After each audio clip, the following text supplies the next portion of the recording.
1 Samuel 1:13. அன்னால் தன் இதயத்தில் பேசினால் அவளுடைய உதடுகள் மாத்திரமே அசைந்தது, அவள் சத்தமோ கேட்கப்படவில்லை.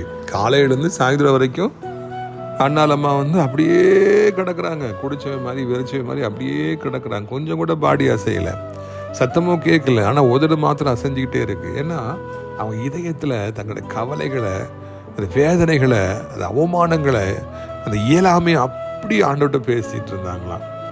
இன்றைக்கி நிறைய பேரை பாருங்கள், 5 நிமிஷத்துக்கு மேலே என்னால் ஜோம் பண்ண முடியலையே, 10 நிமிஷத்துக்கு மேலே என்னால் ஜோம் பண்ண முடியல, என்னங்க இருக்குது 1 மணி நேரம் ஜோம் பண்ணுறதுக்குன்னு சொல்கிறாங்க. எங்க உங்கள் உள்ளத்தில் அதிக விசாரங்கள் பெருகி இருக்குன்னா, அவ்வளோ கவலை இருக்குன்னா, ஒரு நாள் முழுக்க என்ன அதை விட அதிகமான நேரம் தொடர்ந்து ஜெபிச்சுக்கிட்டே இருக்கலாம். நாளைக்கு அண்ணன் கொல்ல போகிறான், ஒரு நாள் செஞ்ச துரோகத்துக்கு இப்போ கணக்கு கொடுக்க போகிறோம், பாவம் நம்மளை தொடருதுன்னு சொன்னேன். அந்த யாக்கோபுங்கிற மனுஷன் இரவு முழுக்க ஜெபம் பண்ணாராம், ஆண்டவரை இப்போ விடவே மாட்டேன்னாராம்.